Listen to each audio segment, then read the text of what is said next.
Audio Jungle.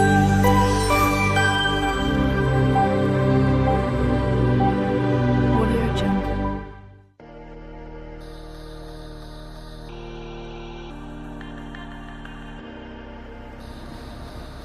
આજે હું સાબુદાણાની ખીચડી બનાવવાની છું, જે ઉપવાસમાં ખાઈ શકાય એવી. એના માટે મેં લીધું છે આ 200 ગ્રામ જેટલા સાબુદાણા છે, જેને મેં 2-3 કલાકથી પલાળી રાખેલા હતા. હવે મેં એને કાઢી લીધા છે, એટલે પાણી બધું એનું નીકળી ગયું છે.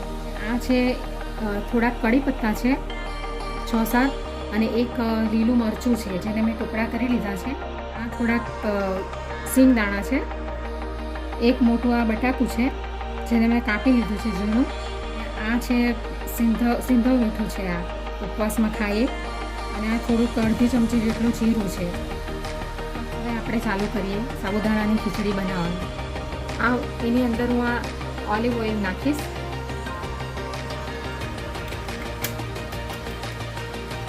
તમે આમાં દેશી ઘી પણ નાખી શકો. આ જીરું નાખીશું. હવે હું એની અંદર સિંગદાણા નાખીશ. તમે અલગથી સિંગદાણાને શેકીને અથવા તો તેલમાં ફ્રાય કરીને પણ ઉપરથી નાખી શકો છો.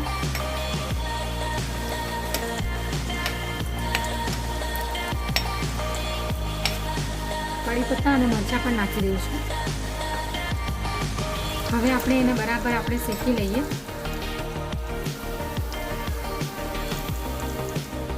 એનાથી થોડા સિંગદાણા ક્રન્ચી બની જશે. અને તમારે વધારે ક્રન્ચી ખાવા હોય તો તમે ઉપરથી પણ એને નાખી શકો, ફ્રાય કરીને અથવા શેકીને. હવે આપણે ઝીણા કાપેલા બટાકા નાખી દઈશું.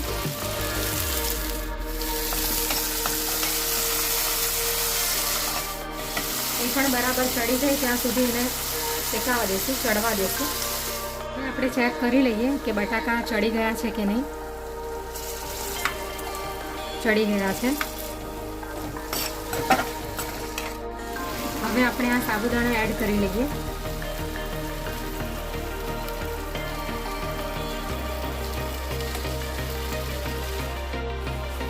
હવે આપણે આ મીઠું પણ નાખી દઈએ, સિંધવ મીઠું. હવે એને મિક્સ કરી લઈએ. તમારે એની અંદર ખાંડ નાખવી હોય, લીંબુ નાખવું હોય તો તમે એને નાખી શકો અત્યારે.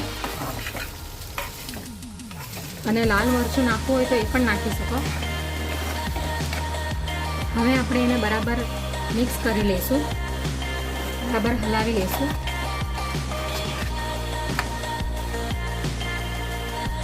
બસ હવે ચડવા જ આવી છે.